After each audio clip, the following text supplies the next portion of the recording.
የእስራኤሉ ጠቅላይ ሚኒስትር ቤንያሚን ኔታንያሁ የእስራኤል ጦር በቤይሩት ላይ ጥቃቶች እንዲፈጽም ባዘዙበት ቅጽበት ኢራን እስራኤል በቤይሩት ጥቃት ከፈጸመች የአጸፋ እርምጃ እንደምትወስድ በመግለጽ በሰሜናዊው እስራኤል የሚገኙ ነዋሪዎች አካባቢውን ለቀው መውጣት ሊያስፈልጋቸው እንደሚችል አሳስባለች። በኸታማ ላምቢያ በወጣው አንድ ጥብቅ ማሳሰቢያ መሰረት ቤይሩት ላይ ምንም አይነት ጥቃት ከተፈጸመ የአየር ላይ የሚሆን የምድር ላይ ጥቃት ማለት ነው ሰሜናዊ እስራኤልን ለቃችሁ መውጣት አለባችሁ የሚል መልእክት ነው ያስተላልፈው ለእስራኤላውያን። በሌላ በኩል ኢራን ከድርድር ሂደቱ ራሷን ስለማግለሏ የሚያስረዱ ዘገባዎች መውጣታቸውን ተከትሎ ትራምፕ ለረጅም ጊዜ በጣም ስንነጋገር ነበር፣ ነገር ግን አሁን ንግግር መቆሙ ጥሩ ነው የሚሆነው፣ ግን ደግሞ ያለምንም ንግግር ለረጅም ጊዜ ልንቆይ እንችላለን ሲሉ ለኤንቢሲ ኒውስ መናገራቸው ተዘግቧል። ይህ ደግሞ በተለያዩ አካላት በከፍተኛ ሁኔታ ያነጋገረ ያለ ጉዳይ ሆኗል። የድርድር ተስፋዎቹ ጨለሙ ማለት ነው ወይ የሚል ጥያቄን አስነስቷል። እነዚህን ያለፉት ሰዓታት ክስተቶች ተከትሎ ጦርነቱ በሊባኖስ ግንባር ተጠናክሮ ሊቀጥል ይችላል ተብሎ የተሰጋ ሲሆን በተለይ ደግሞ የኢራን የውጭ ጉዳይ ሚኒስትር ቃል አቀባዩ እስማኤል ባቃይ ኢራን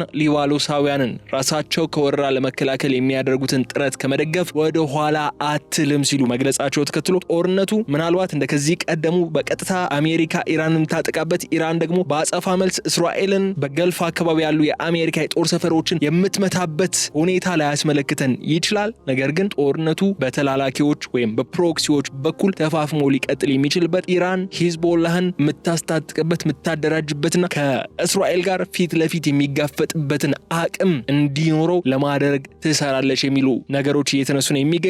ጦርነቷን ከቀጥታ ወጥቶ በውክልና ተፋፍሞ የሚቀጥሉበት እድል እያየለን ያለውና እሱንም እናነሳዋለን። ስለዚህ አብራችሁን በመቆየት እንድትከታተሉ እንጋብዛችኋለሁ። የገበያ ሚዲያ የዩቲዩብ ገጽ ሰብስክራይብ አድርጉ፣ ቪዲዮውን ላይክ አድርጉ፣ ሐሳብ አስተያየታችሁን በኮሜንት መስጫው ላይ አስቀምጡ። ለወዳጆቻችሁን ደግሞ ቪዲዮውን በማጋራት እንዲከታተሉ እንዲመለከቱ ማድረግ ትችላላችሁ በማለት ከተከታይ አጭር መሸጋገሪያ በኋላ ስመለስ በዝርዝር ጉዳዮች ነው የሚሆነው። መልካም ቆይታ።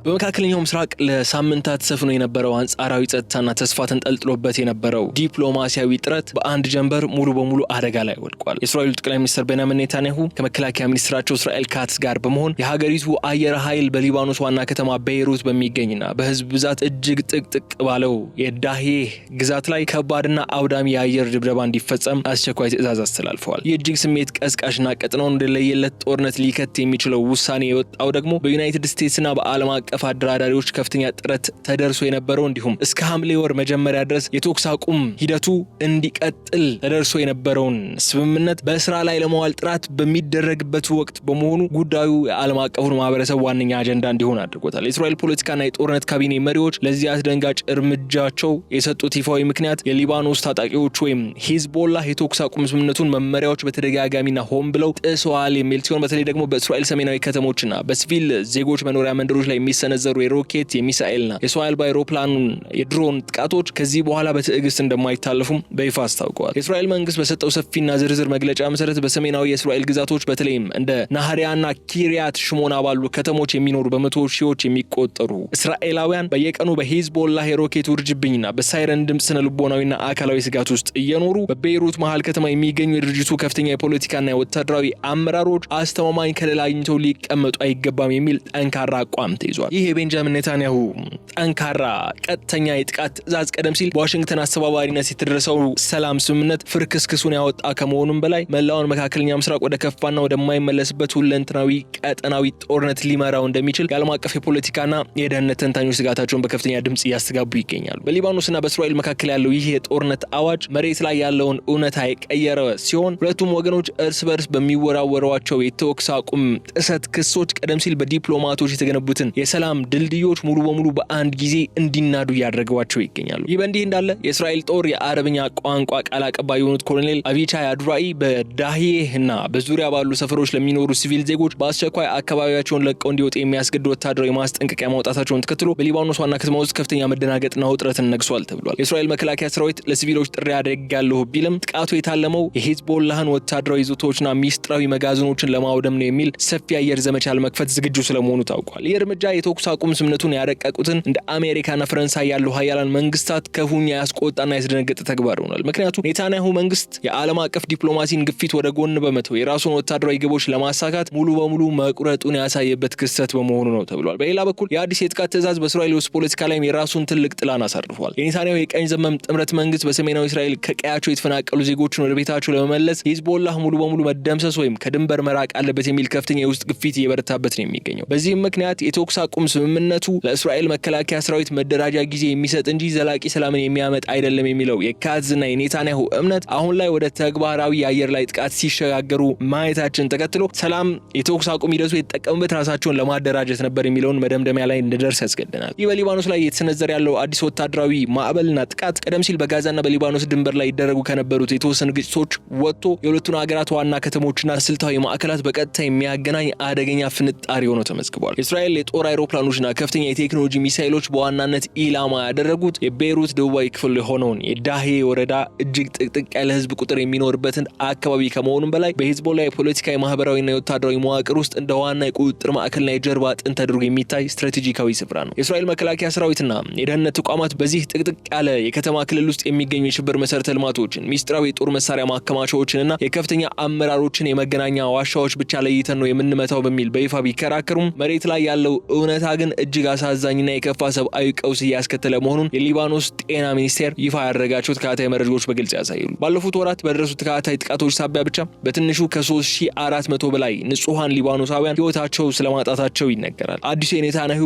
የጥቃት ትዕዛዝ ደግሞ ቀደም ሲል በአንጻራዊ ሰላም ወደ ቀያቸው ተመልሰው የነበሩትን የወረዳው ነዋሪዎች ዳግም በከፍተኛ ፍርሃትና ድንጋጤ ማለቂያ በሌለው የስነ ልቦና ቀውስ ውስጥ እንዲገቡ ወይም አሊያም ደግሞ ዳግም ከመኖሪያ ቀያቸው እንዲፈናቀሉ ሊያስገዳቸው የሚችል ነው። የእስራኤል ጦር የአረብኛ ቋንቋ ቃል አቀባይ የሆኑት ኮሎኔል አቪቻይ አድራኢ በዳሄና በአካባቢው ለሚገኙ ሲቪል ዜጎች በአስቸኳይ ይዞታውን እንዲለቁና ከተጠቀሱት የሂዝቦላህ ቦታዎች ቢያንስ 500 ሜትር እንዲሩቅ የሚያስገድድ የካርታ ምስሎች የያዘ አስቸኳይ ማስጠንቀቂያ ማውጣታቸው ተከትሎ በአካባቢው የሚኖሩ በመቶ ሺዎች የሚቆጠሩ ሰዎች ንብረታቸውና ቤታቸውን ጥለው ወደ ተሻለ ሰላማዊ ቦታ ለመሰደድ በከፍተኛ መደናገጥ ወደ ጎዳናዎች ስለመውጣታቸው ተነግሯል። በቤይሩት የሚገኙ ዋና ዋና መውጫ መንገዶችና አውራ ጎዳናዎች በሙሉ ጥቃቱን ለመሸሽ በሚጥሩ በመቶዎች የሚቆጠሩ መኪናዎችና በእግረኞች ተጨናንቀው የሚገኙም ሲሆን የከተማዋ የትራፊክ ፍሰት ሙሉ በሙሉም ተዘግቷል ነው የተባለው። የመጠነ ሰፊ የህዝብ መፈናቀል በቤይሩትና በዙሪያዋ ባሉ ከተሞች ላይም እጅግ የበረታ ሰብአዊና ማህበራዊ ጫናን እየፈጠረ ያለ ሲሆን ጊዜያዊ መጠለያዎች፣ ትምህርት ቤቶችና ሆስፒታሎችም ከተረጂዎች አቅም በላይ በመጨናነቃቸው የሊባኖስን የተዳከመ ኢኮኖሚና የመሰረተ ልማት አቅም ይበልጥ ወደ አስከፊ ውድቀት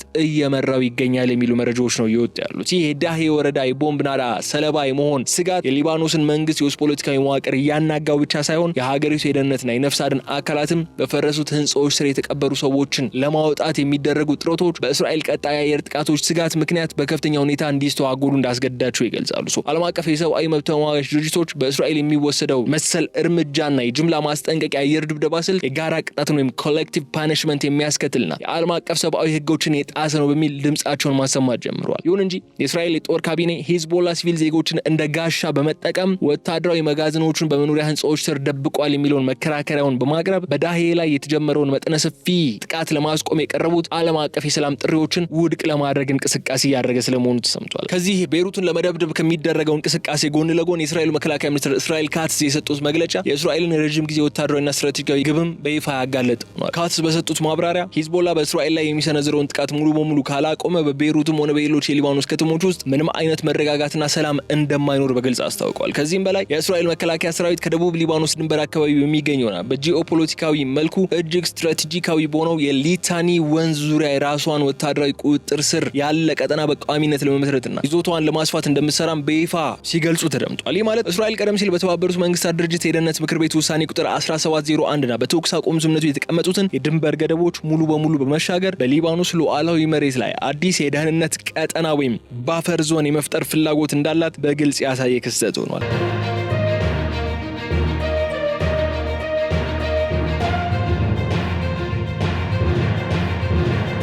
የእስራኤል ምድር ጦር ከመግለጫው ቀደም ብሎ በደቡብ ሊባኖስ ከፍተኛ ወታደራዊ ግስጋሴ ያደረገ ሲሆን በአካባቢው እጅግ ስልታዊ ቦታዎች የሆኑት እንደ ቦፎርት ሪጅ ኮረብታማ ምሽጎችና ዋዲ አልሳልኪ የተባሉትን ቁልፍ የተፈጥሮ መከላከያ መስመሮችን ስለመቆጣጠሩ ተገልጿል። የወታደራዊ ስምሪትና ግስጋሴ ስፋቱ በዋናነት ሂዝቦላህን ከእስራኤል ሰሜናዊ ድንበር በማራቅ የሮኬት መተኮሻ ጣቢያዎችን ሙሉ በሙሉ ለማውደምና ድርጅቱ ወደ ድንበር ተመልሶ እንዳይደራጅ ለማድረግ ያለመ ነው። ሆኖም ይህ እርምጃ በሊባኖስ መንግስትና በህዝቡ ዘንድ እንደ ግልጽ ወረራ የሀገርን አንድነት የመንካት ተግባርና የዓለም አቀፍ ንግጋት መጣስ ተደርጎ የተወሰደ በመሆኑ በሊባኖስ የውስጥ ኃይሎች መካከል ከፍተኛ ቁጣን ቀስቅሷል። እስራኤል ይህንን መጠነ ሰፊ የመሬት ላይና የአየር ላይ ወታደራዊ ጫናን በመጨመር ሂዝቦላህ ትጥቁን እንዲፈታና ለሰላም ቅድመ ሁኔታዎች እንዲንበረከክ ለማስገደድ በከፍተኛ ሁኔታ የሞከረች ቢሆንም እንኳን ይህ ኃይልን የመጠቀም ስትራቴጂ ግን መሬት ላይ ተቃራኒ ውጤት ሊያመጣ የሚችል ስለመሆኑ በርካታ የደህንነት ባለሙያዎች ይናገራሉ። የእስራኤል ጦር ወደ ሊባኖስ መሬት ዘልቆ በገባ ቁጥር ግጭቱን ይበልጥ እያፋፋመውና ሂዝቦላህም በበኩሉ የለየለት የደፈጣ ውጊያና የመከላከያ ስልቶችን እንዲጠቀም መንገድ እየጠረገለት ይገኛል። ይህ ሊታኒ ወንዝ የመቆጣጠር ምኞት ግጭቱን በሁለቱ ወገኖች መካከል ወደ ረጅም ጊዜና እጅግ አውዳሚ ወደሆነ የመሬት ላይ ፍልሚያ ደረጃ እንዲሸጋገር መንገድ እየጠረገ ይገኛል። በእስራኤል ወታደራዊ ግስጋሴ በሊታኒ ወንዝ ዙሪያ በተከፈተ አዲስ ግንባርና በቤይሩት ዳሄ ላይ በሚሰነዘሩ ከፍተኛ ዛቻዎች ፈጽሞ ያልተንበረከከው ሄዝቦላ ግን በሰሜናዊ እስራኤል ግዛቶች ላይ የሚሰነዝረውን የሮኬት የሚሳኤልና የሰው አልባ አይሮፕላን የድሮን ጥቃቶች በከፍተኛ ደረጃ አጠናክሮ ቀጥሏል። ድርጅቱ የእስራኤል የምድር ጦር እንቅስቃሴን ለመግታት ነው ወደ ሊባኖስ ድንበር የሚያደርገውን ግስጋሴ ለማደናቀፍ አዳዲስ የቴክኖሎጂ ስልቶችን በተለይም ፍንዳታ አምካኝ የሆኑ ድሮኖችን ወይም ኤፍፒቪ ድሮንስ በጦር ሜዳው ላይ በስፋት እየተጠቀመ እንደሚገኝ ተገልጿል። እነዚህ ተወርዋሪና ፈጣን ድሮኖች የእስራኤልን የተራቀቁ የአየር መከላከያ ስልቶችን ሰብሮ በመግባት በመከላከያ ሰራዊት አባላትና በወታደራዊ ተሽከርካሪዎች ላይ ከፍተኛ ጉዳት እያደረሱ ስለመሆናቸው ተገልጿል። ባለፉት ጥቂት ቀናት ብቻ በተለያዩ ግንባሮች የተገደሉትን የእስራኤል ወታደሮች ቁጥርም ወደ 3 ዲጂት ስለማደጉ ተሰምቷል። የሂዝቦላ ከፍተኛ አመራሮችና የሚዲያ ክንፎች ይፋ ባደረጉት መረጃዎች መሰረት የእስራኤል መከላከያ ሰራዊት በደቡብ ሊባኖስ የቁጥጥር ስፋት ለመጨመርና እንደ ቦፎርት ሪጅ ያሉ ስልታዊ ቦታዎችን ለመያዝ የሚያደርገውን እንቅስቃሴ በዩናይትድ ስቴትስ የተመሰረተውን የተኩስ አቁም ስምምነት መጀመሪያ የጣሰ ግልጽ ድርጊት ነው ይሉታል። በዚህ ምክንያት ድርጅቱ ራሱን የመከላከል ሉዓላዊነቱን የማስከበርና በምላሹም የእስራኤልን ከተሞችና ወታደራዊ ሰፈሮች የማጥቃት ሙሉ መብት እንዳለው በጽኑ ይከራከራሉ። የወታደራዊ ስልት ለውጡ ግጭቱን ወደ አዲስ የቴክኖሎጂ ፍልሚያ የቀየረው ሲሆን የሂዝቦላ ድሮኖች የእስራኤልን የደህንነት መዋቅር በእጅጉም እየፈተኑ እንደሚገኙ ተነግሯል። በዚህ የጋራ የአጸፋ ጥቃት ሳቢያ ናህሪያ፣ አክሬ፣ ሳፌድና ኪሪያት ሽሞናን ጨምሮ በርካታ የጋሊሊና የሰሜን እስራኤል አካባቢዎች በየቀኑ የሚሰሙ የሳይረን ድምጾችና በሮኬት ውርጅብኝ ከፍተኛ ድንጋጤው ስለመውደቃቸው እየተዘገበ ነው ያለው። የአካባቢው ነዋሪዎች የዕለት ተዕለት እንቅስቃሴያቸውን ሙሉ በሙሉ አቁመው ወደ ከርሰ ምድር ቦምብ መጠለያዎች ለመግባት የተገደዱም ሲሆን ይህ ሁኔታ የእስራኤልን ማህበራዊና የውስጥ መረጋጋትን በእጅጉ እያናጋ ይገኛል። ሄዝቦላህ ወታደራዊ ጫናውን እስከቀጠለ ድረስ የእስራኤል መንግስት የተፈናቀሉ ዜጎችን ወደ ሰሜናዊ ግዛቶች የመለስ እቅዱ ሙሉ በሙሉ ከንቱ ሆኖ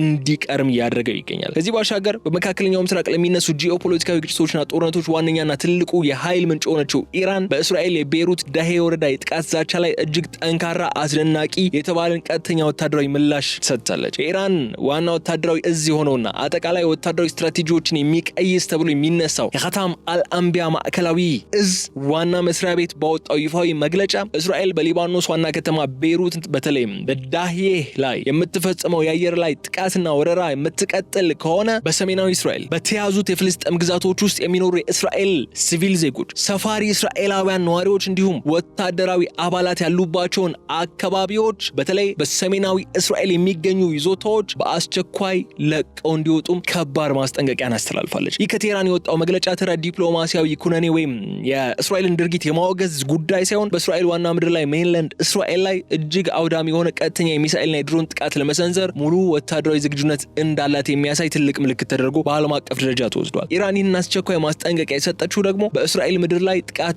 ስትፈጽም ሲቪል ዜጎች ሊደርስባቸው ከሚችሉ የሞትና የአካል ጉዳት አደጋ ቀድሞ እንዲያመልጡ ለማሳሰብና ሰብአዊ ኃላፊነት ለመወጣት እንደሆነ በይፋ ብትገልጽም የፖለቲካና የደህንነት ተንታኞች ግን የዚህን መግለጫ ይዘት እንደ ከፍተኛ የስነልቦና ጦርነትና የወደፊቱ የለየለት ቀጠናዊ ጦርነት ማሳያ አድርገው ወስደውታል። የቴህራን ይፋዊ የዜና ወኪል የሆነው IRNA በሰፊው እንደዘገበው ከሆነ የኢራን የጦር ኃይሎች የቤንጃሚን ኔታንያሁ መንግስት የተኩስ አቁም ስምምነቱን በመጣስ በቀጠናው ላይ እያደረሰ ያለውን አውዳሚና ቀስቃሽ የሆነውን ተግባር ከዚህ በኋላ በትዕግስት እንደማያልፉትና ለሊባኖስ ህዝብ እንዲሁም ለሂዝቦላህ ተዋጊዎች አስተማማኝ ከለላና ድጋፍ ለመስጠት ወደ ኋላ እንደማይሉም በግልጽ አስታውቋል። የኢራን ወታደራዊ እዝ ቀጥተኛ ጣልቃ ገብነት በእስራኤል የደህንነት ካቢኔ ውስጥ ጥልቅ ድንጋጤን የፈጠረ ሲሆን የእስራኤል መከላከያ ሰራዊት የአየር መከላከያ ስልቶቹን ወደ ከፍተኛ ንቃት ደረጃ እንዲሸጋገሩም ማስገደዱ ተሰምቷል። ቀደም ሲል ግጭቱ በእስራኤልና በሊባኖስ ሂዝቦላ መካከል ብቻ ተወስኖ የነበረ ቢሆንም የቴህራን ይፋዊ መግለጫ ግን ግጭቱን በቀጥታ በሁለቱ የቀጠናው ሀያላን መንግስታት ማለትም በኢራንና በእስራኤል መካከል ወደሚደረግ የለየለት የቀጥተኛ ፍልሚያ ሊቀየር የሚችልበት እድልን አስፍቷል። ይህ ማስጠንቀቂያ መሬት ላይ ያለውን ውጥረት ወደ ከፍተኛው የጦርነት አፋፍ ላይ ያደረሰም ሲሆን ማንኛውም ስህተት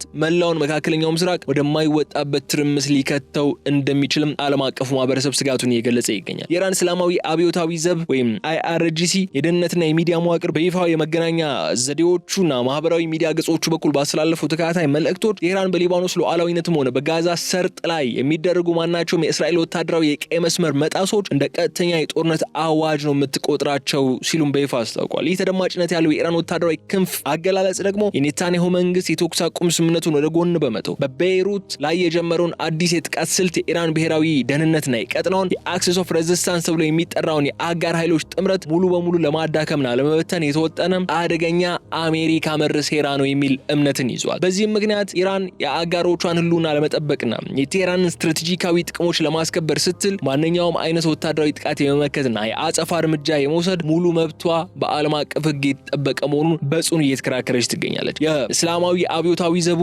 መግለጫ ይበልጥ ማብራሪያ የሰጠበት ነጥብ ደግሞ እስራኤል የዓለም አቀፍ ዲፕሎማሲያዊ ጥሪዎችን በመናቅ ጥቃቶቿን በዳሄና በደቡባዊ ሊባኖስ ላይ የምትገፋበት ከሆነ ኢራን ከፕሮክሲዎቿ ጀርባ መደበቋን አቁማ አዳዲስ የጦርነት ግንባሮችን በቀጥታ በመክፈት የወታደራዊ መከላከያ ስራዎቿን እስከ እስራኤል ምድር ድረስ እንደምታሰፋ ማስጠንቀቂያን ሰጥቷል። IRGC የእስራኤል ጦር በሊባኖስ ላይ ለሚወስደው ለእያንዳንዱ የአየርም ሆነ የምድር ላይ ወታደራዊ እርምጃ እጅግ የከፋ መራራና ሊሸከመው የማይችል ዋጋ በቅርብ ቀናት ውስጥ ይከፍላል ሲሉ የሀገሪቱ ከፍተኛ ወታደራዊ አመራሮች በይፋ እየዛቱ ነው የሚገኙ። ይህ ቁርጠኛ አቋም ግጭቱን በቀጠናው ካሉ ትናንሽ ታጣቂ ቡድኖች ፍልሚያ አውጥቶ ወደ መደበኛና መጠነ ሰፊ የሀገራት የጋራ ጦርነት አውድማ እየቀየረ ያለም ስትራቴጂክ ክስተት ሆኖ እናገኘዋለን። ይህ የIRGC እና የኻታም አልአንቢያ ይፋዊ መግለጫ መውጣቱ በመካከለኛው ምስራቅ የኃይል ሚዛን ላይም ትልቅ ለውጥ ያመጣ ሆኖ እናገኘዋለን። በተለይ በሶሪያ በኢራቅና በየመን የሚገኙ የኢራን ደጋፊ ኃይሎች የእስራኤልና የአሜሪካን ወታደራዊ ይዘቶች ለማጥቃት ከፍተኛ ዝግጁነት እንዲያደርጉ መመሪያ እንደተላለፈላቸውም ይነገራል። የኢራን ጦር ኃይል ይህንን የአቋም መግለጫ የሰጠው በተግባር የተደገፈ ወታደራዊ እርምጃ ለመውሰድ መሆኑን ለማሳየት የባሊስቲክ ሚሳኤል አቅሞቹና የረጅም ርቀት ድሮን ማምረቻ ጣቢያዎቹን ወደ ከፍተኛና ድንገተኛ የሰዓታት ንቃት አክቲቭነስ ማሸጋገሩ ታውቋል። ይህ ሁኔታ በቀጠናው ውስጥ የሚገኙ የውጭ ዲፕሎማቶችና ዓለም አቀፍ የደህንነት ድርጅቶችን ከፍተኛ ስጋት ላይ የጣለ ሲሆን ማንኛውም የኮሙኒኬሽን ስህተት ሶስተኛውን የዓለም ጦርነት ፍንጣሪ ሊያቀጣጥል የሚችል አንድምታም እንዳለው ተገምቷል። ኢራን ከፍተኛ መሪ አማካሪ የሆኑት ሞሴን ረዛኢ የሰጡት ወቅታዊ አስተያየት ግጭቱ ከመሬትና ከአየር ውጊያ ባለፈ ወደ ዓለም አቀፍ የንግድ መስመሮችና ስልታዊ ባህር በሮች ሊሻገር የሚችልበት ሁኔታም አለ። ረዛኢ በሰጡት ማብራሪያ በዓለም ላይ ካሉ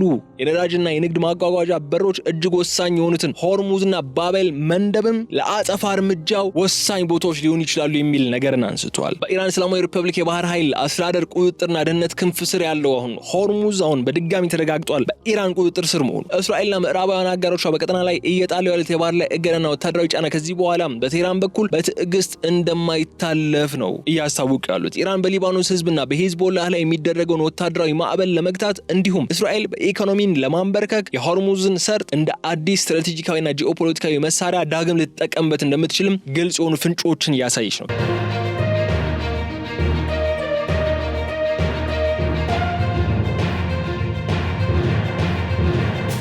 ከዛ ባሻገር የሆርሙዝን ልምድ በባቤል መንደብ ለመተግበርም ኢራን ልትሞክር የምችልበት የየመን ሀውቲዎች ለዚህ ስራ ልታሰማራ የምችልባቸው እድሎችም እንዳሉ ነው የተለያዩ መረጃዎች እየወጡ የሚገኙ። በዓለም አቀፍ የውሃ መስመሮች ላይ የተጀመረው የአደገኛ ፍጥጫ የቀጠናው ጦርነት የሊባኖስና የእስራኤልን ድንበር አልፎ መላውን የዓለም ኢኮኖሚ፣ የንግድ መርከቦች ነፃ እንቅስቃሴና የነዳጅ አቅርቦት ሰንሰለት ጭምር አደጋ ላይ ሊጥል የሚችልበትን እድል በእጅጉ አሳድጎታል። የሆርሙዝ ሰርጥ መዘጋት ወይም በቁጥጥር ስር መዋል የዓለምን የነዳጅ ዋጋ በአንድ ጀንበር ሰማይ ሊያደርሰው የቻለ ጉዳይ ነው። የኢራን ይፋዊ እርምጃዎች ምዕራባውያን መንግስታት በእስራኤል ላይ ዲፕሎማሲያዊ ጫና እንዲያደርጉ ለማስገደድ የታለሙ ስልታዊ ካርድ ጨዋታዎች እንደሆኑ ቢገመትም ሲል ግን ያንን ነገር አሳክቷል ተብሎ አይታመንም። ይህ በእንዲህ እንዳለ ከቀናት በፊት በዋሽንግተን የተጀመረውና ከፍተኛ ተስፋ ጥሎበት የነበረው የሊባኖስና የእስራኤል የደህንነት ልዑካን የሰላም ውይይት አሁን ሙሉ በሙሉ የመፍረስና የመክሸፍ አደጋን ተጋርጦበታል። ዩናይትድ ስቴትስ ከፍተኛ የዲፕሎማሲ ባለስልጣናት ግጭቱን በዘላቂነት ለማስቆም በሚል የሊባኖስ ሂዝቦላ በእስራኤል ሰሜናዊ ከተሞች ላይ የሚሰነዝረውን የሮኬት ጥቃት በአስቸኳይ እንዲያቆምና እስራኤል በበኩሏ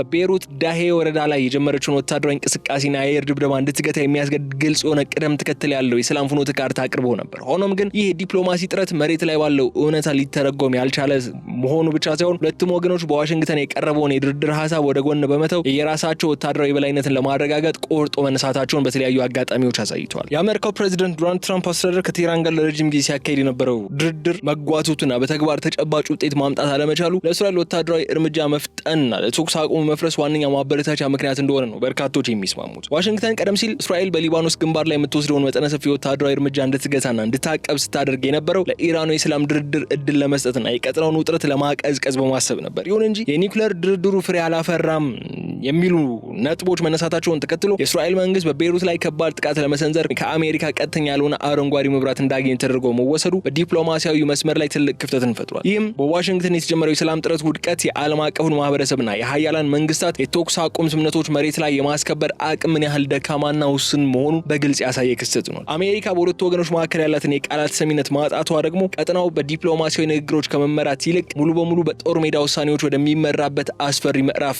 እንዳይሸጋገር ተፈርቷል። ይህ የዲፕሎማሲ መስመር መዘጋት በእስራኤልና በሊባኖስ ድንበር ላይ ሰፍኖ የነበረውን ስስ የሆነውን ተስፋ ያጨለመው ከመሆኑም በላይ ዓለም አቀፍ ተቋማትም ግጭቱን ለመግታት ያላቸውን ተጽዕኖ ሙሉ በሙሉ ያሳጣቸው እንዳይሆን ተብሎ ተሰግቷል። በእስራኤል ወታደራዊ አመራሮችና በኢራን ከፍተኛ ወታደራዊ እዝ መካከል እየተፈጠረ ያለው የለየለት የጦርነት መንፈስ ዛቻና ፍጥጫ መላውን ቀጠና ሊያጠፋ ወደሚችልበት ከፍተኛ ደረጃ ላይ እየደረሰ ያለበት ወሳኝ ቅጽበት ላይ ነው ያለነው። ከጀርባ የሚደረጉ የአሜሪካና ኢራን ቀጥተኛ ያልሆኑ ዲፕሎማሲያዊ ጣልቃ ገብነቶች የእስራኤልን የቤይሩት ዳሄ ጥቃት ለጊዜው እንዲዘገይና እንዲታገድ የሚያደርጉ ከሆነ ጠቅላይ ሚኒስትር ቤንያሚን ኔታንያሁና የመከላከያ ሚኒስትሩ እስራኤል ካትዝ የጦርነት ትዕዛዞች ወጥተው የአየር ኃይሉ የጦር አውሮፕላኖች ጥቃቶችን ለመጀመር ተዘጋጅተው የነበሩ መሆኑን ስናነሳ ከዋሽንግተንና ከቴህራን የተላኩት እጅግ ጠንካራ አስገዳጅ መልእክቶች እስራኤል መጠነ ሰፊ የአየር ቦምብ ናዳውን ከመጀመሯ በፊት ዳግም ቆም ብላ እንድታስብ ወይም እንድትገታው አድርጓታል ተብሎ ይታመናል። ግን ደግሞ እስከ መቼ የሚለው ነገር እዚህ ላይ መልስ አያገኝም። ይሁን እንጂ ይህ በሀያላን መንግስታት ግፊት የተደረገው ጊዜያዊ የጥቃት መታገድ ፍጹም ሰላም መውረዱን የሚያመላክት አይደለም የምንለውም ለዚህ ነው። መሬት ላይ ያለው ውጥረት ምን ያህል ውስብስብ ስስና በማንኛውም ሰዓት ሊፈነዳ የሚችል መሆኑን የሚያሳይ ዋነኛ ማረጋገጫ ነው። በተመሳሳይ ጊዜ በሩሲያ የውጭ ጉዳይ ሚኒስቴር በኩል የወጡ ተከታታይ መግለጫዎችና በአርሜኒያ አካባቢ የሚታዩ አዳዲስ የጂኦፖለቲካ ለውጦች የዓለም ሀያላን መንግስታትን ዲፕሎማሲያዊና ወታደራዊ ትኩረት በመካከለኛው ምስራቅና በአውሮፓ ድንበሮች መካከል በከፍተኛ ሁኔታ እየተከፋፈለ እንደሚገኝ ነው። ይህ የዓለም አቀፍ ፖለቲካ ትኩረት መከፋፈልና በሀያላን መንግስታት መካከል ያለው አለመደማመጥ፣ አለመስማማት የእስራኤል መንግስት የዓለም አቀፍ ማህበረሰብን ጫና ወደ ጎን በመተው የራሷን ወታደራዊ ግቦች ያለምንም የውጭ ገደብ እንድታሳድድ ተጨማሪ እድል ሊሰጣት ይችላል የሚል ሰፊ ስጋት በዲፕሎማቶች ዘንድ እንዲያድር አድርጓል። ይህ አሁን ላይ የታየው ጊዜያዊ የጥቃት እገዳ በማንኛውም ሰዓት ሊበጠስ በሚችል በጣም ስስ በሆነ የዲፕሎማሲ ገመድ ላይ የተንጠለጠለ መሆኑ ሁለቱም ወገኖች መሬት ላይ ያላቸውን ወታደራዊ ዝግጅት በጥቂቱ እንኳን እንዳይቀንሱ አድርጓል። እስራኤል አሁንም የጦር አይሮፕላኖቿን በንቃት ላይ ያቆየች ከመሆኑም በላይ ሂዝቦላህና የኢራን አጋሮቹም በበኩላቸው የአጽፋ ጥቃት ለመሰንዘር ጣቶቻቸውን ሚሳኤል ማስወንጨፊያ ቁልፎች ላይ እንዳደረጉ ነው የሚገኙት። ይህ ሁኔታ ቀጥናውን ጊዜያዊ እረፍት የሰጠው ቢመስልም ከባድ ማዕበል ከመምጣቱ በፊት የሚታየው ረጋ ያለው ጸጥታ እንደዚያ የሚቆጠር በመሆኑ ምክንያት ግን በርካቶች እያስጨነቃቸው ያለ ጉዳይ ነው የሆነው። ስናጠቃለው ግን የዕለቱን የልዩ ጥንቅራችን የተከበራቸው የገበያ ሚዲያ ተከታታዮቻችን በመካከለኛው ምስራቅ ምድር ላይ እየታየ ያለው የአሁኑ አስከፊው ቀውስ ቀደም ሲል በአካባቢው ከተቀሰቀሱት የተለመዱ የድንበር ግጭቶች በተለየ መልኩ እጅግ አደገኛ ውስብስብና ወደማይመለሱበት ሁለንተናዊ የጥፋት ምዕራፍ ሙሉ በሙሉ እየተሸጋገረ ያለ ይመስላል። በዩናይትድ ስቴትስ ከፍተኛ አምባሳደሮች አደራዳሪነት ተደርሶ የነበረውና የቀጠናውን ህዝብ አንጻራዊ ሰላም ለማግኘት ትልቅ ተስፋ ጥሎበት የነበረው የሊባኖስና የእስራኤል የተኩስ አቁም ስምምነት አሁን ላይ መሬት ላይ ባለው እውነታ በተግባር ሙሉ በሙሉ እየፈረሰና ዋጋ እያጣን የሆነው የእስራኤል ጦር በደቡብ ሊባኖስ እስከ ሊታኒ ወንዝ ድረስ ያለውን ስትራቴጂካዊ መሬት በመቆጣጠር የቁጥጥር ስፋቱን በቋሚነት ለመጨመር የሚያደርገው ወታደራዊና መሬት ላይ ማስፋፋት ምኞት፣ ሌላ በኩል ደግሞ የኢራን ከፍተኛ ወታደራዊ እዝ የሰጠው ይፋዊ የለየለት የጦርነት ማስጠንቀቂያ መላውን መካከለኛው ምስራቅ ወደማይወጣበት ሁለንተናዊ ትርምስ ማዕከል እንዳይመሩት ይሰጋል። ይህ ጦርነት ማዕበል መሬት ላይ ያስከትለው መጠነ ሰፊ የሲቪል ዜጎች ሞት፣ በቤይሩት ዳሄ ወረዳ የጀመረው በመቶ ሺህ የሚቆጠሩ ሰዎችን የሚያፈናቅለው የጥቃት ዛቻ፣ የሊባኖስና የሰሜን እስራኤል ከተሞች መሰረተ ልማቶች መውደም እንዲሁም በሆርሙዝ ሰርጥና በኦማን ባህረ ሰላጤ ዙሪያ የተጀመረውን የባህር ላይ ፍጥጫ የስጋቱ